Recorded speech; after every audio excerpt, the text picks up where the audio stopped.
J'avais un peu une dernière question, est-ce que je peux répondre?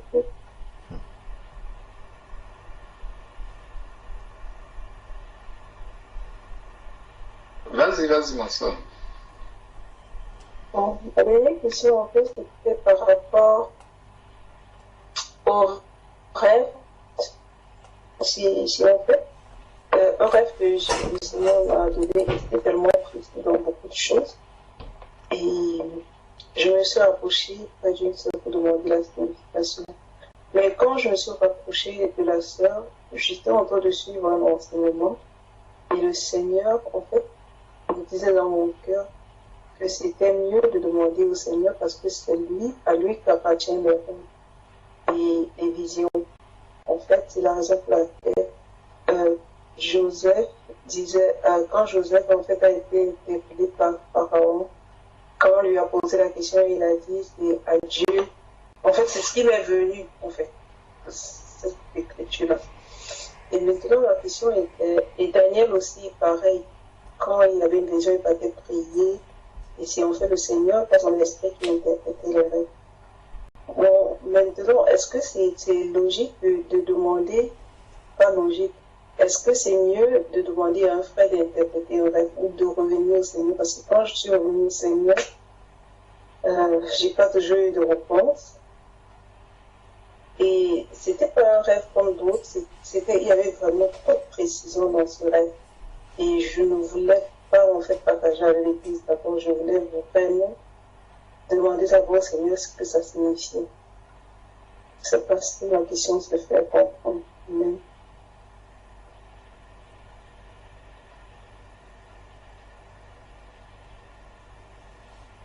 Amen.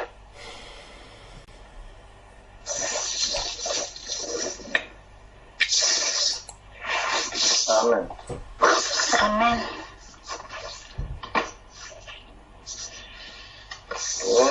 Je vais dire ce que je pense par rapport à ça. Je vais prendre d'abord encore 1 Corinthiens 14.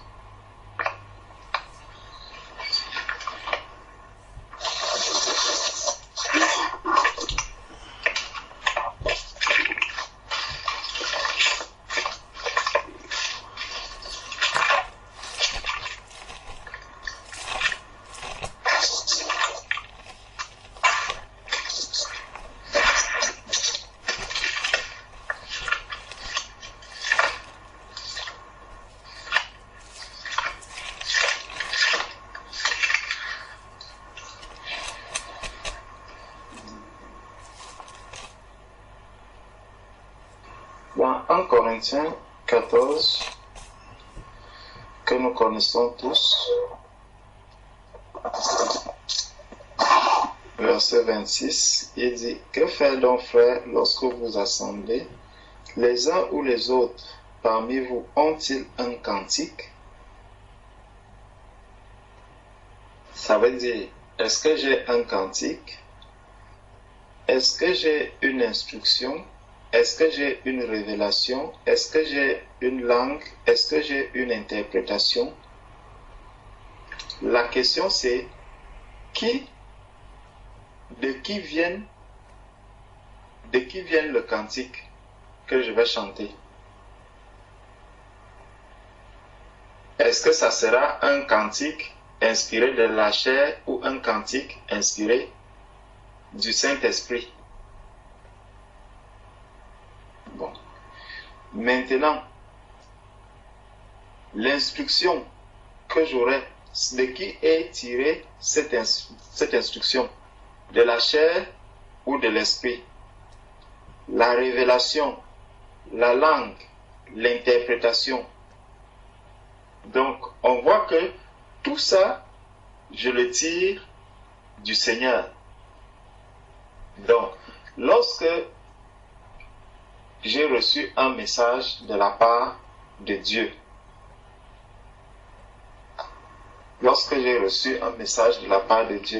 on l'a vu un peu avec Samuel.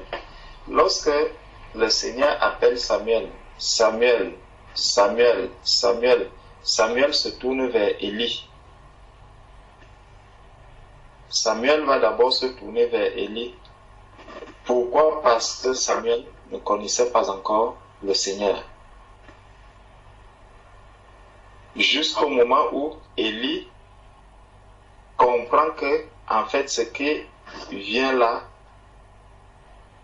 l'appel que Samuel a vient du Seigneur. Et il lui dit, va lorsqu'il va encore t'appeler, dis Seigneur. Donc, étant enfant de Dieu, quand on regarde le cas de Daniel, que tu donnais tout à l'heure, si on regarde Daniel au chapitre 2,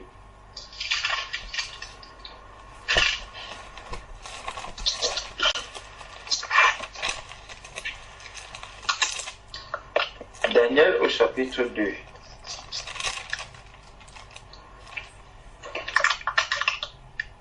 On va voir deux attitudes. On va voir deux attitudes.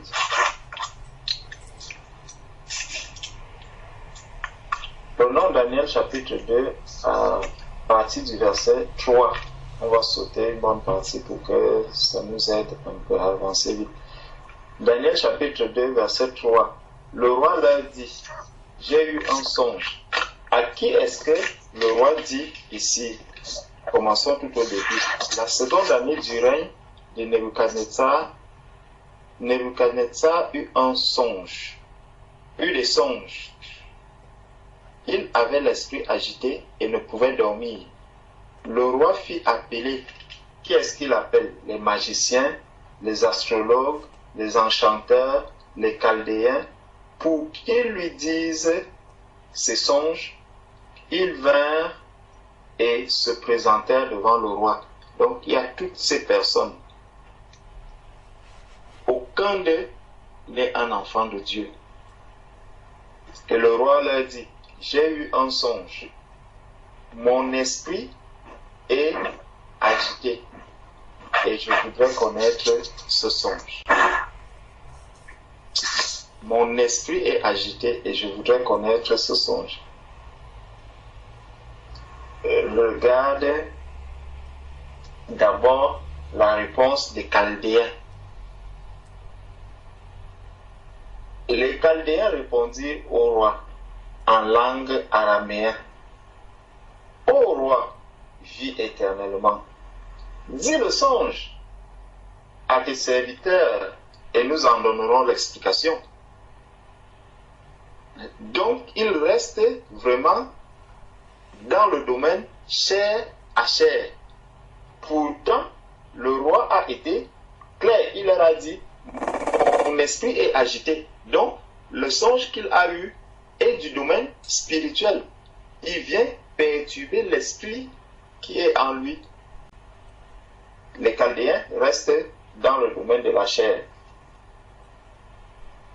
Verset 5. Le roi reprit la parole et dit aux Chaldéens, la chose m'a échappé. Si vous ne me faites connaître le songe et son explication, vous serez mis en pièces et vos maisons seront réduites en un tas d'immondices. Donc, on comprend par la suite en lisant qu'ils n'ont pas pu faire quelque chose. Bon, au verset 10, les Chaldéens répondirent au roi, il n'est personne sur la terre qui puisse dire ce que demande le roi. Aussi, jamais roi, quelque grand et puissant qu'il ait été, n'a exigé une pareille chose d'aucun magicien,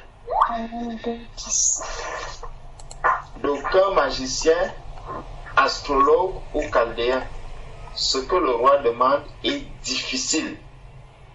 Il n'y a personne qui puisse dire au roi, excepté les dieux dont la demeure n'est pas parmi les hommes. Donc, j'ai fait un rêve.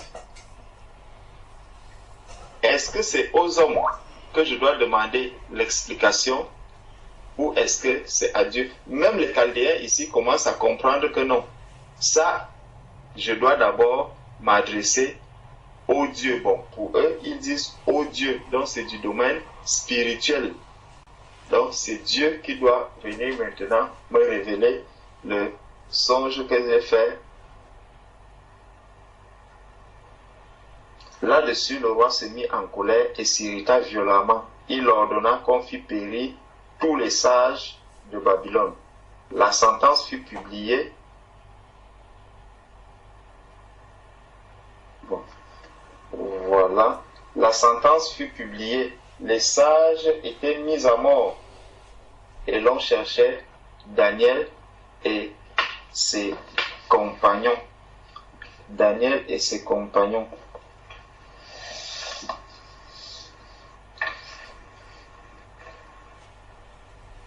Pour les faire périr.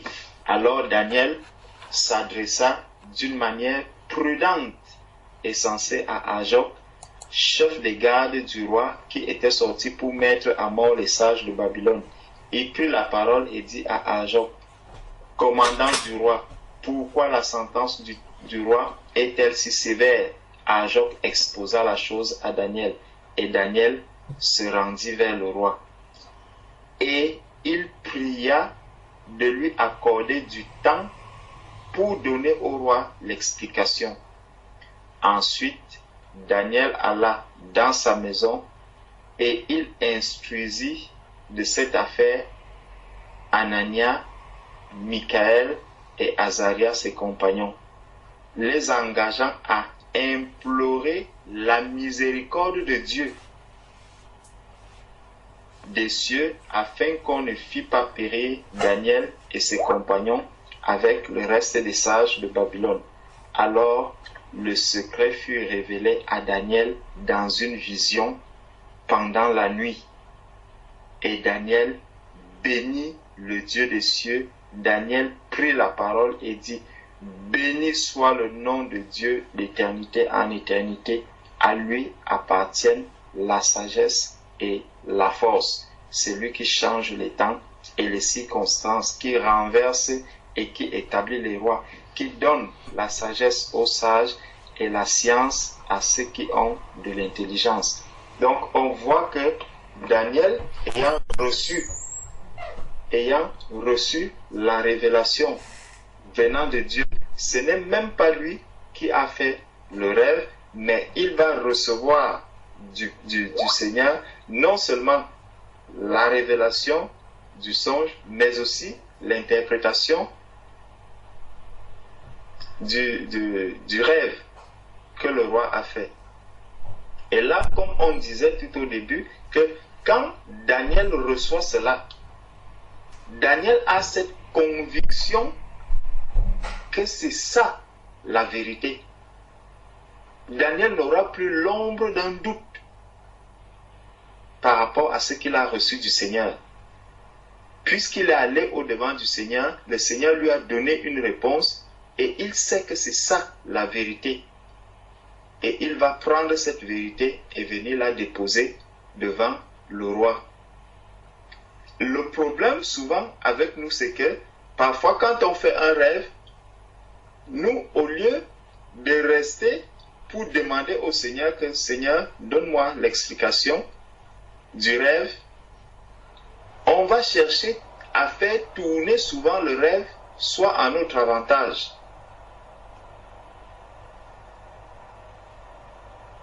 Ah, vraiment, j'ai rêvé aujourd'hui que je perdais l'argent, et quand je perds l'argent, c'est que je vais beaucoup gagner. J'ai rêvé que je faisais ceci, et quand je fais cela, c'est que ceci va, souvent on va essayer de tourner le rêve, soit à mon avantage, en se disant, bon, en tout cas l'explication ne peut même pas être ça, mais je n'arrive pas à comprendre l'explication. Non, celui qui donne les songes, la parole de Dieu nous dit que Dieu, c'est Dieu qui donne l'explication du songe. Il avait donné ici l'explication d'un rêve que le roi avait fait. Ce n'est même pas Daniel qui l'a fait, c'est le roi qui l'a fait et Dieu lui a donné l'explication. Non seulement il lui a donné le rêve, mais il lui a aussi donné l'explication. Donc Dieu est le Dieu qui peut tout. Il sonde les cœurs, il sonde les reins. Donc les rêves que chacun de nous fait, Dieu les connaît. Et Dieu a une explication de tous ses rêves.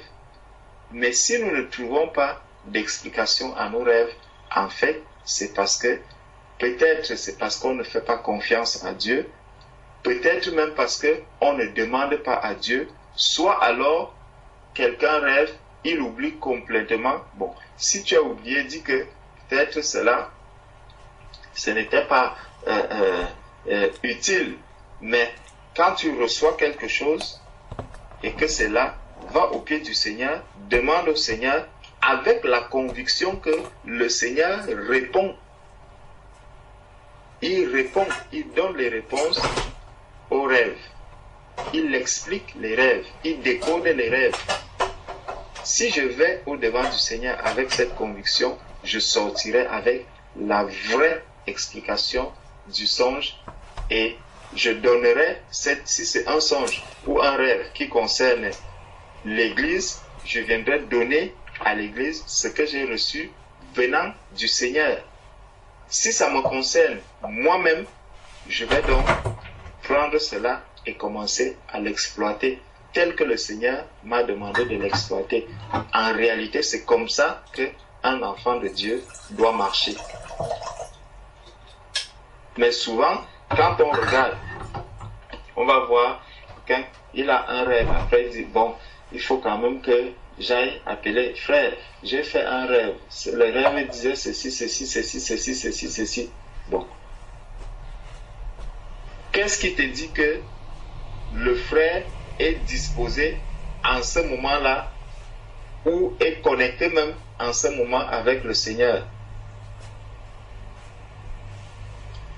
Oui, il peut te donner peut-être une explication à la lumière des Saintes Écritures parce que lui, il va prendre la Bible, il va commencer à examiner à la lumière de la Bible, à la lumière de la parole de Dieu. Mais qu'est-ce qui te dit que c'est la voie que le Seigneur voulait emprunter en ce moment-là? Donc, il faut toujours mieux aller au-devant du Seigneur, rester devant le Seigneur et demander au Seigneur de nous donner l'explication. Voilà pour ma part ce que je pouvais dire par rapport à cela. Amen. Amen.